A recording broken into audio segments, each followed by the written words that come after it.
नमस्कार, मैं पूनम, राजकीय उच्च प्राथमिक विद्यालय रत्नादेसर दूधली। मेरा विषय है हिंदी। आज का हमारा टॉपिक है सर्वनाम। सर्वनाम किसे कहते हैं, इसके कितने भेद होते हैं। सर्वनाम की सबसे पहले है परिभाषा।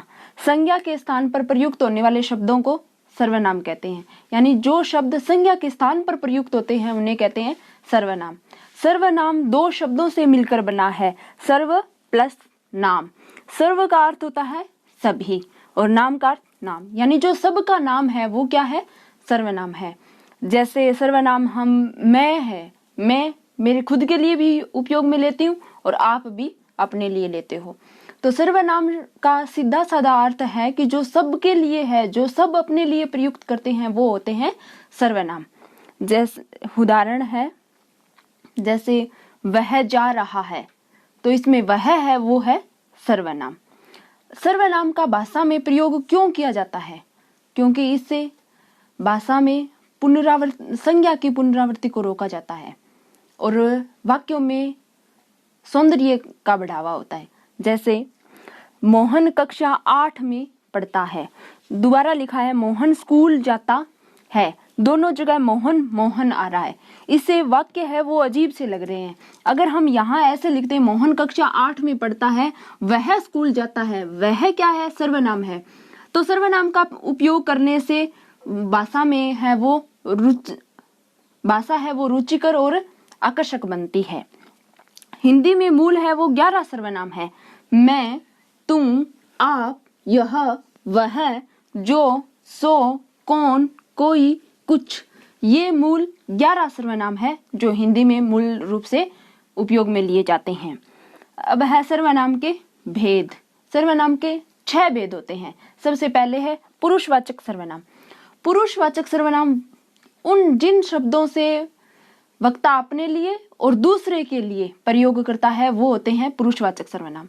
जैसे मैं ये काम अपने आप कर लूंगी, तो मैं क्या है, इसमें सर्वनाम है। और उत्तम पुरुष, मध्यम पुरुष, अन्य पुरुष, ये पुरुषवाचक सर्वनाम के 3 भेद है। सबसे पहले उत्तम पुरुष। उत्तम पुरुष जिन शब्दों का वक्ता खुद के लिए प्रयोग करता है वो होता है उत्तम पुरुष। मैं, मेरा, हमारा, हम, ये सारे जितने भी शब्द है ये उत्तम पुरुष में आते हैं। उत्तम पुरुष का उदाहरण है, जैसे मैं फुटबॉल खेलती हूँ, तो इसमें मैं क्या है, ये उत्तम पुरुष है। मध्यम पुरुष। मध्यम पुरुष होता है श्रोता के लिए, जो सुनने वाला होता है उसको होता है मध्यम पुरुष। मध्यम पुरुष का उदाहरण है, जैसे तुम, तुम्हारा,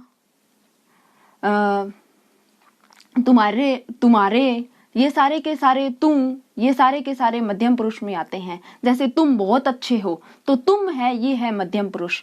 अन्य पुरुष। अन्य पुरुष किसी तीसरे के लिए, जब वक्ता किसी तीसरे की बात करता है वो होता है अन्य पुरुष। जैसे ये, वे गांव गए हुए हैं, वे बाहर है, ये सारे के सारे जितने भी हैं, वे जो शब्द है ये है अन्य पुरुष। आगे है निश्चयवाचक सर्वनाम। निश्चयवाचक सर्वनाम जिससे किसी व्यक्ति, वस्तु, स्थान आदि की निश्चितता का बोध करवाने वाले शब्दों को निश्चयवाचक सर्वनाम कहते हैं। जैसे ये पुस्तक मेरी है, ये कार मेरी है, ये जो शब्द है ये है निश्चयवाचक सर्वनाम। अनिश्चयवाचक सर्वनाम। अनिश्चयवाचक सर्वनाम निश्चयवाचक सर्वनाम का विलोम है पूरा का पूरा। इसमें निश्चितता का बोध करवाते हैं और उसमें अनिश्चितता का, जिससे पता नहीं चलता। यानी अनिश्चयवाचक सर्वनाम वो है जिन शब्दों से किसी व्यक्ति, वस्तु, स्थान आदि की निश्चितता का बोध नहीं होता। जैसे कोई बाहर गया है, इसमें कौन बाहर गया है हमें पता नहीं चल रहा, तो कोई जो शब्द है ये अनिश्चयवाचक सर्वनाम का उदाहरण है।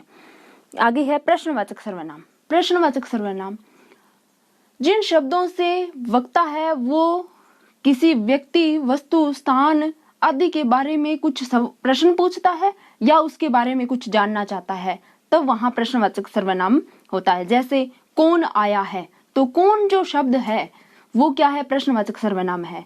प्रश्नवाचक जितने भी शब्द है, कौन, कहाँ, कब, ये सारे के सारे प्रश्नवाचक सर्वनाम में आते हैं। निजवाचक सर्वनाम। निज का अर्थ होता है अपना। निजवाचक सर्वनाम में वक्ता है वो किसी वस्तु या व्यक्ति स्थान के साथ अपना दर्शाना चाहता है। जैसे ये श्यामपट मेरा है, या ये घर मेरा है, ये पुस्तक मेरी है, ये जितने भी है ये सारे के सारे निजवाचक सर्वनाम में आते हैं। निजवाचक सर्वनाम में मैं, हम, हमारा, अपना, ये सारे शब्द निजवाचक सर्वनाम में आते हैं।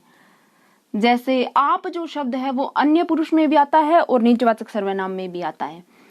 आप अन्य पुरुष में आता है किसी तीसरे के लिए। आदर्शसूचक शब्द जब हम किसी के लिए उपयोग में लेते हैं तब आता है आप, और निजवाचक सर्वनाम में आप आता है अपने लिए। जैसे मैं वहां अपने आप चली जाऊंगी, तो जो अपने आप शब्द है वो है निजवाचक सर्वनाम है। निजवाचक सर्वनाम में वक्ता है वो किसी व्यक्ति या वस्तु के साथ अपना दर्शाना चाहता है, अपनी स्थिति उसके साथ दर्शाना चाहता है, वो होता है निजवाचक सर्वनाम।